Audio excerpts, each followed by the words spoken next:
राधे राधे। आप सभी को मेरा प्रणाम। आपका दिन शुभ और मंगल हो।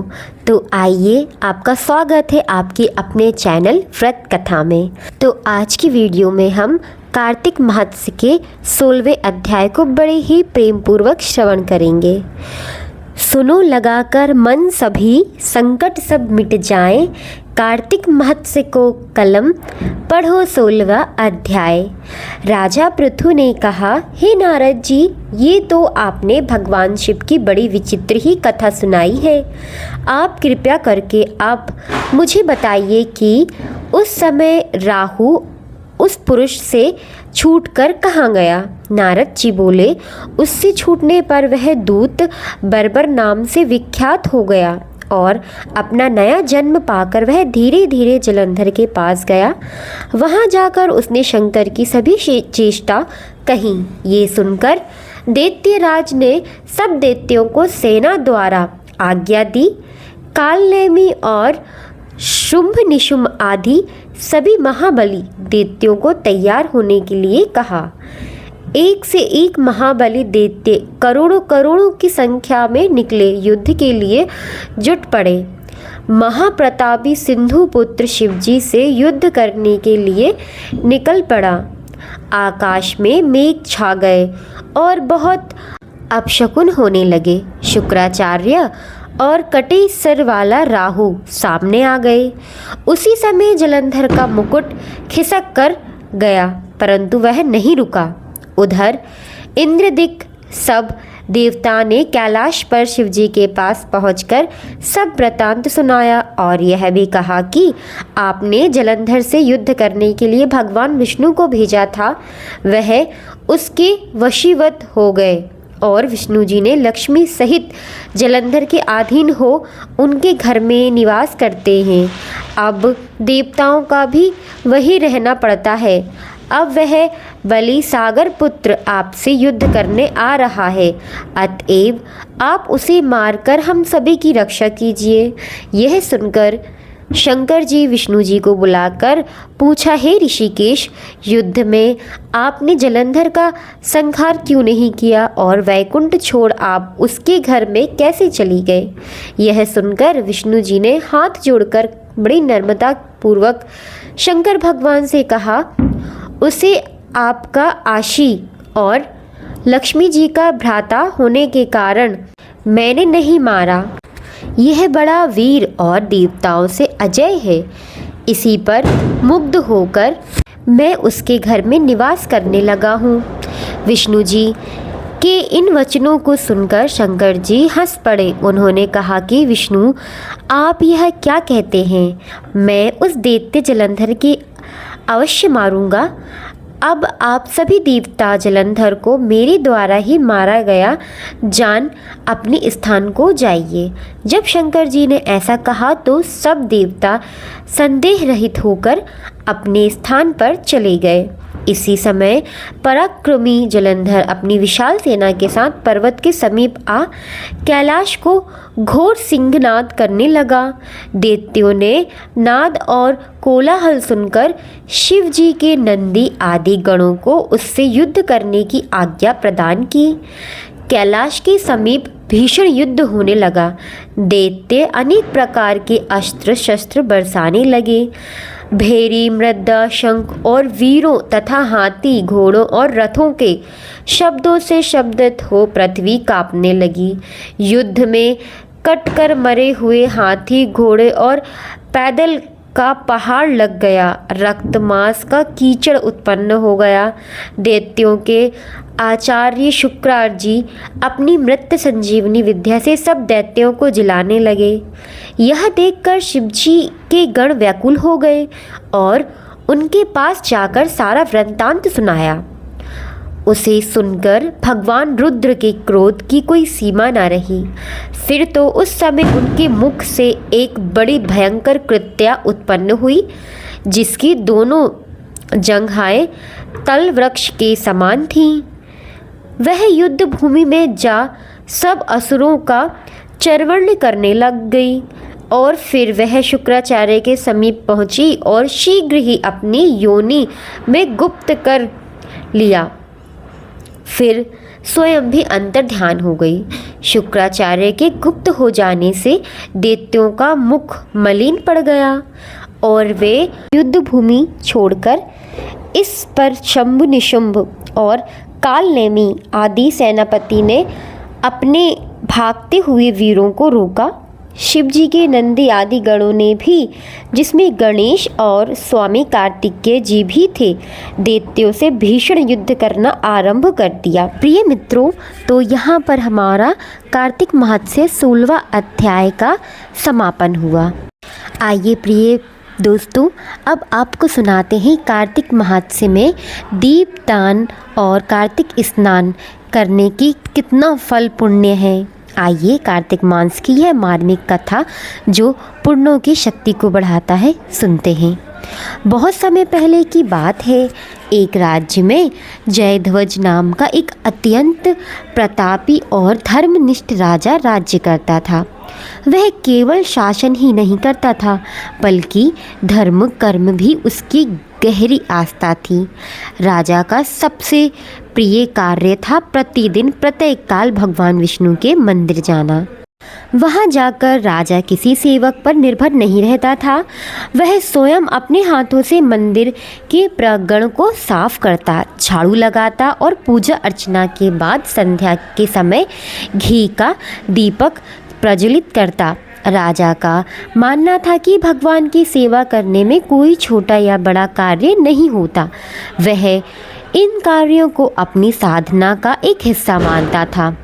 लेकिन उस राजा के राज्य में तित्र नाम का एक राजपुरोहित भी रहता था, जो बहुत ज्ञानी था, पर उसके मन में अपने ज्ञान का थोड़ा अभिमान था। एक दिन तित्र पुरोहित ने राजा जयध्वज को मंदिर में झाड़ू लगाते और दीपदान करते हुए देख लिया।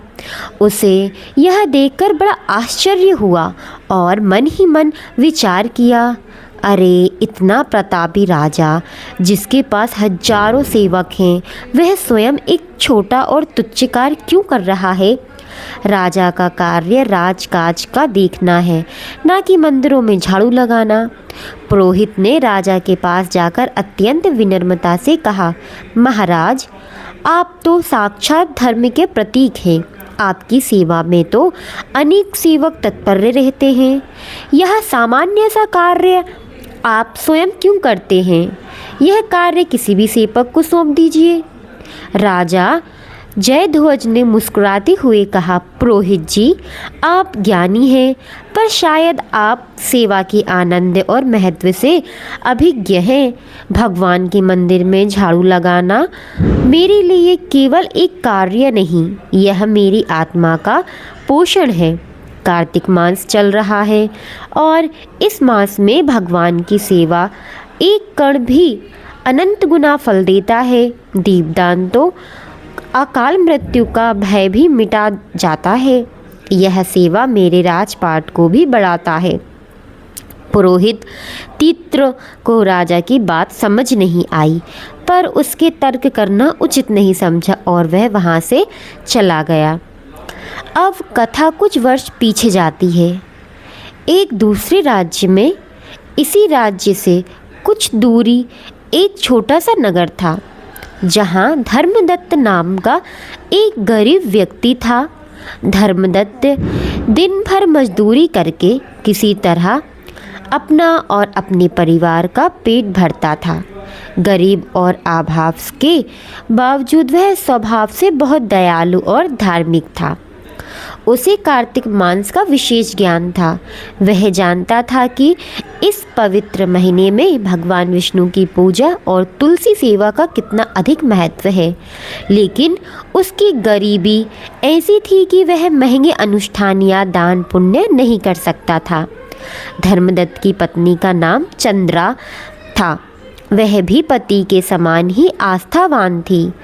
एक दिन कार्तिक मास में चंद्रा ने अपने पति से कहा, स्वामी, यह मास कितना पुण्यदायी है, पर हमारे पास दीपदान के लिए घी भी नहीं है, ना मंदिर को सजाने के लिए कुछ है। धर्मदत्त ने अपनी पति को सतावना दी और प्रिय धन की कमी से धर्म नहीं रुकता। भगवान केवल भाव देखते हैं। हमारे पास जो है हम उसी से उनकी सेवा करेंगे।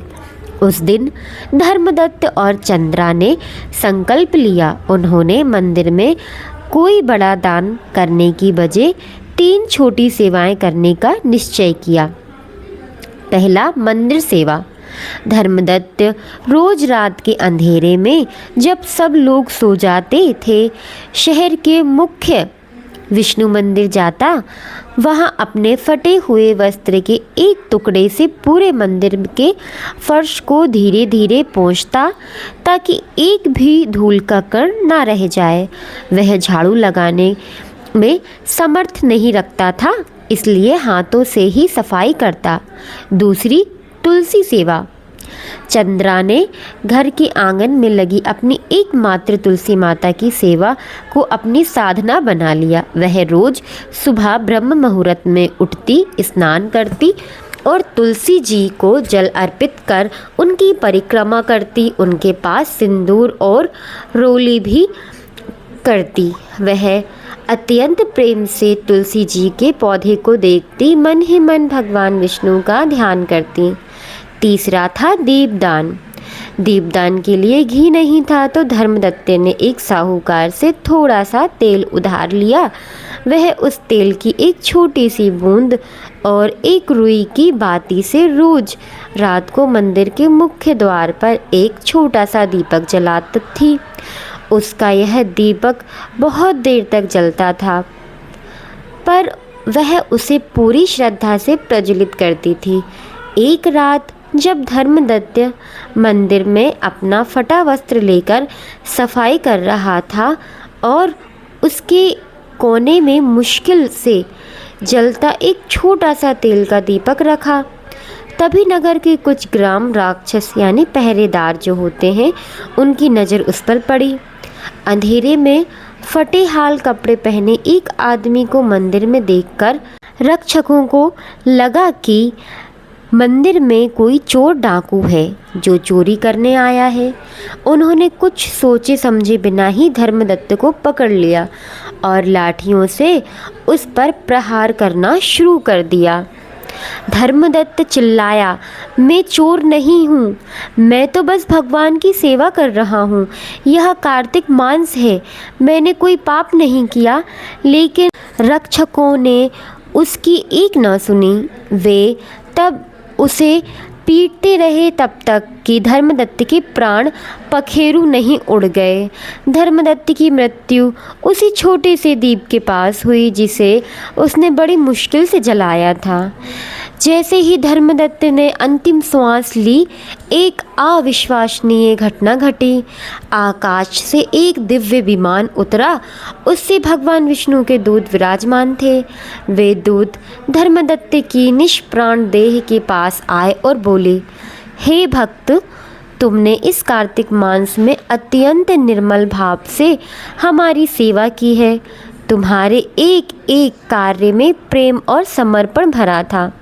मंदिर में झाड़ू लगाकर तुम्हारा पुण्य, तुलसी सेवा का तुम्हारा समर्पण और वह छोटा सा दीपदान, इन सब ने मिलकर तुम्हारे समस्त पापों को नष्ट कर दिया। आओ, हम तुम्हें परम धाम लेकर चलने आए हैं।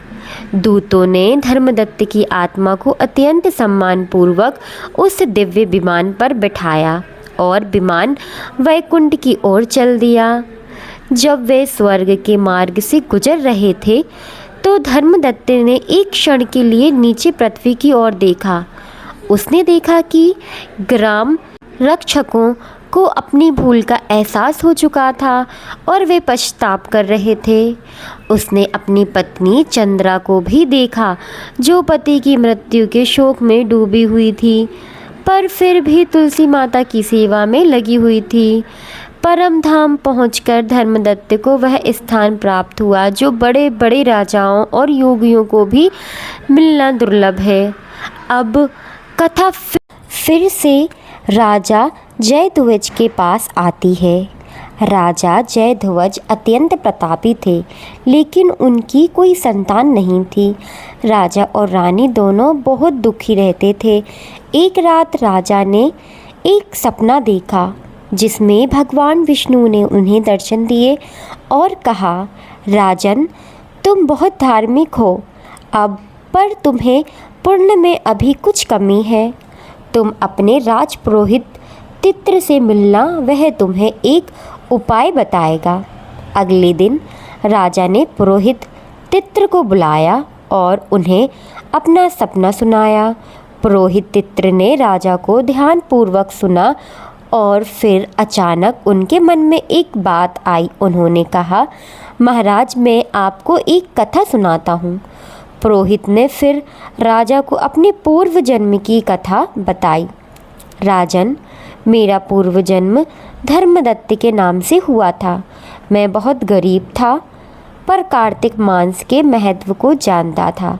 मैंने अपनी पूरी श्रद्धा से मंदिर में झाड़ू लगाने की सेवा की, तुलसी सेवा का संकल्प लिया और तेल का एक छोटा सा दीपक जलाया।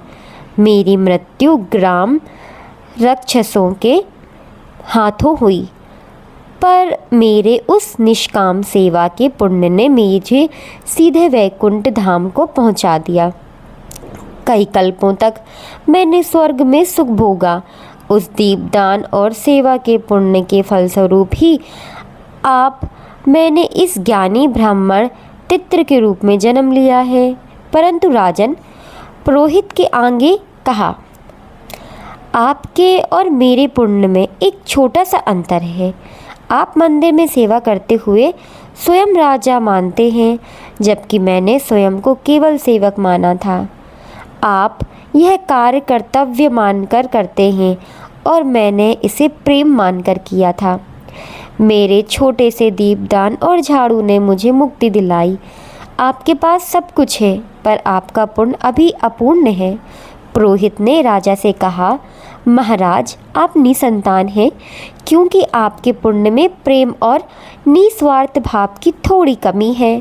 पुरोहित तित्र ने तब राजा को उपाय बताया। उन्होंने कहा, हे राजन, आप अगले कार्तिक मास में किसी निर्धन और निस्वार्थ भक्त की सेवा करें, उसकी भक्ति को अपना आदर्श बनाएं। यह मास आपको पुत्र प्रदान करेगा। राजा जयध्वज को यह बात सुनकर बड़ा पछतावा हुआ। उन्होंने उसी क्षण अपने राजसी वस्त्रों को त्याग किया और वह कार्तिक मास में एक साधारण सेवक की तरह रहने लगे। उन्होंने मंदिर में झाड़ू लगाना और दीपदान करना जारी किया, पर अब उनके मन में ना कोई अहंकार था, ना ही कोई दिखावा। वह स्वयं को भगवान का एक तुच्छ सेवक मानकर कार्य करने लगे। राजा के इस सच्चे हृदय परिवर्तन और विनम्र सेवा से भगवान विष्णु अत्यंत प्रसन्न हुए। अगले ही वर्ष राजा जयध्वज के घर एक अत्यंत तेजस्वी पुत्र का जन्म हुआ, जिसके आगे चलकर एक महान और धर्मपरायण राजा के रूप में ख्याति प्राप्त की। प्रिय भक्तों, इस कथा का सार यह है कि कार्तिक मास में दीपदान, तुलसी पूजा और मंदिर की सेवा का महत्व केवल मात्र में नहीं बल्कि भाव में निहित है।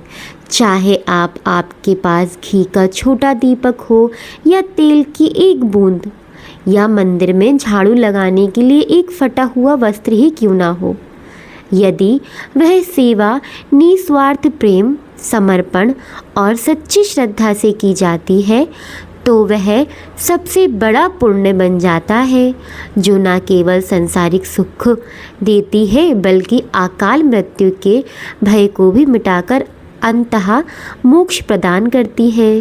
तो प्रिय दोस्तों, प्रेम से बोलिए भगवान श्री हरि विष्णु की जय, तुलसी माता की जय।